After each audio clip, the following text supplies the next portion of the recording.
بسم الله الرحمن الرحيم. انا بستنجد بيك يا معالي الرئيس. انا اتبهدلت في عهدك. انا اقتحموا عليا شقتي وموظفين وزارة الكهرباء، واتهموني ان انا سارقة كهرباء، و نزعوا العداد. انا قلت له انا مش تعالى شوف، انا لا يمكن اسرق كهرباء. وبعدين راح اقتحم عليا شقتي، وفي الاول كانوا بيخبطوا بطريقه مهوله، مش ممكن، يعني كأن في عصابه جوه مثلا، وانا عايشه بمفردي ومعوقه. فقلت له انا اسرق كهرباء، طب خش شوف. قال لي هخش اكشف. قلت له اتفضل اكشف.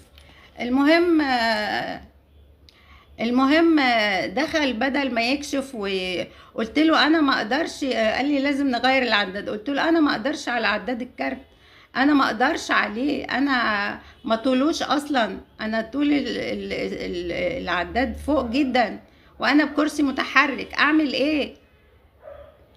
راح نزع كسر اولا التابلو ورماه في الارض وغير لي العداد. قلت له من غير ما يقول لي استعمله ازاي، او ما فيش اي كلام. المهم انا دلوقتي انا ما اقدرش اعيش في الضلمه. انا ما عنديش حد ينزل يشوف لي الكارت. انا بطلب من حضرتك حاجه واحده، ان المعاق يبقى ليه استثناء. يعني انا ما اقدرش افضل قاعده في الضلمه يا فندم. انا ما بخرجش من بيتي الا كل 6 شهور مره. انا دلوقتي ازاي يعني النور يتقطع عليا كمان؟ يعني انا محبوسه واقعد في الضلمه كمان؟ فين حق المعاق؟ انا بطلب حاجه واحده من حضرتكم، تخلوا للمعاق استثناء. يعني انا ما اقدرش. انا من يوم 15 للنهارده انا عامله ب 600 جنيه، انا ما اقدرش عليه يا فندم. انا وجاره واحده بس عندي، والبقيت 10 شقق في العماره سايبينها. هما مصرين عليا انا ليه، مع ان انا الوحيده اللي في العماره ظروفي كده؟ انا بستنجد بيك. انا حاولت اروح لاي حد، ما حدش بيسمع الكلام حد، ما حدش بيعبر حد. وبعدين وزير الكهرباء بينتقم. يعني ايه بقى واحد يجي يقولك انت حرامي؟ يعني ايه؟ ده المتهم بريء لحد ما تثبت ادانته. انا عايزه اشوف لي حل يا ريس، شوف لي حل يا ريس. انا بستنجد بيك، انا ماليش حد غيرك دلوقتي. انا ما اقدرش اعيش بتاع الكارت ده، عداد الكارت ده، لان هو ليه مشاكل كتير، وكل شويه تاخد العداد الكارت وتروح الشركه.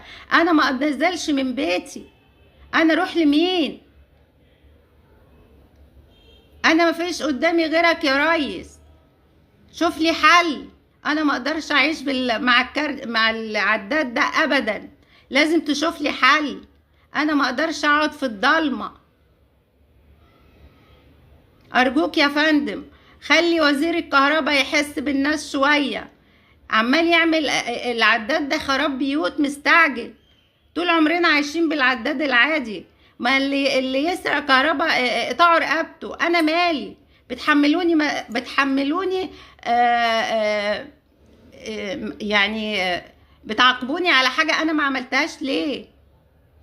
يا جماعة احنا معاقين، احنا متدمرين أصلاً، احنا متدمرين، احنا ملناش حقوق. حضرتك عملت لنا يوم معاق، وعملت لنا حفلة، وعملت لنا، لكن المسؤولين اللي اللي تحت ايد سعادتك بيدمرونا فعلا. ولازم يبقى لينا حق في البلد، لازم يبقى لي استثناء. ازاي انا انزل اجيب منين؟ افضل قاعدة متضلمة يعني اعمل ايه يا فندم؟ بص للمعاقين شويه. انا دلوقتي ربنا وحضرتك شوف لي حل ارجوك. شكرا. وصل صوتك.